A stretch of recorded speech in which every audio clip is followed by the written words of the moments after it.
50 years after the last moon landing, NASA's Artemis 1 mission is poised to launch on Monday. The unmanned rocket will go on a 42-day voyage around the moon. If all goes well, the launch will pave the way to sending astronauts to the moon in a future mission. Here's CBS's Mark Strassman. It's a great sight seeing that Artemis vehicle on the pad. By the hour, Monday morning grows bigger, like a waxing moon for Charlie Blackwell Thompson and everyone at NASA. Can you give me an update on the weather, please? Artemis 1's launch director will give the go for liftoff. We have done a tremendous amount of testing here on the ground, and now it's time for the flight test. After launch, Artemis will rocket its crewless Orion capsule within 60 miles of the moon's surface. It will loop into a distant lunar orbit, reaching roughly 40,000 miles beyond the moon, the deepest space ever for a capsule that could carry humans. 42 days after liftoff, Orion will splash down in the Pacific Ocean. It's one small step for man, one giant leap for mankind. Think of Artemis as Apollo on steroids. Artemis 2, scheduled for 2024, will be a crewed flyby of the moon. Artemis 3, sometime later this decade, the first moon landing in more than a half-century. We want to ultimately end up on Mars. We want to keep venturing deeper into space, and the moon is a perfect stepping stone. But Artemis costs sky high. Total dollars projected through fiscal year 2025, $93 billion. Monday's launch alone, more than $4.1 billion for a rocket NASA will use once. A lot of money. Paul Martin is NASA's Inspector General, its in-house watchdog. That concerns us enough that in our reports we said we see that as unsustainable for the Artemis program. And Mark joins us now with more from the Kennedy Space Center in Florida. Mark, what's the significance of the flight test? Hey, Catherine. Look, this is a big moment for NASA. They want to get this flight test and knock it out of the park simply because there is no crew on this flight. And if everything goes well, they get to put a crew on the next one, an Artemis 2 and an Artemis 3 and so forth. If it doesn't go well, it could delay the whole timeline of the Artemis program. And nobody needs that after an endless series of delays and expenses that ran way a lot more than they should have. So this really is not exactly a make or break moment, but it's an important moment for NASA that they get this right.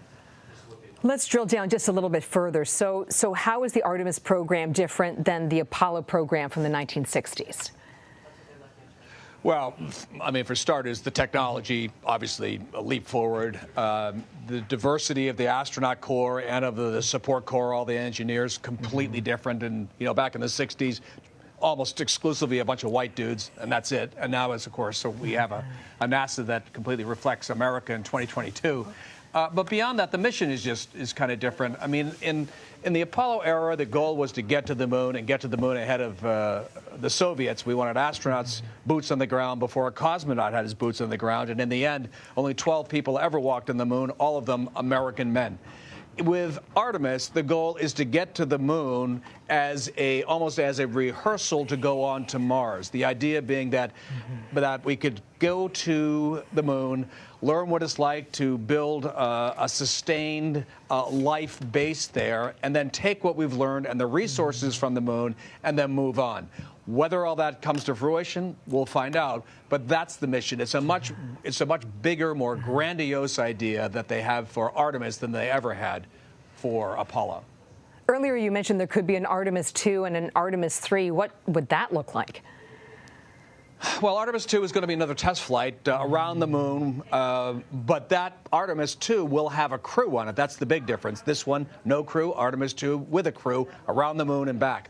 Artemis 3 is the big one. Artemis 3 is the one where they want to have a moon landing.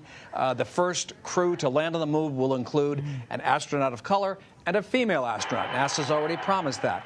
Artemis 2 is scheduled for 2024. Artemis 3, if all goes well, 2025, 2026, a little hard to tell, a little fuzzier, but they're hoping by in the next 3 to 5 years to put Americans back on the moon, and again, with an eye toward going in deeper in space. And what happens if things go badly early next week?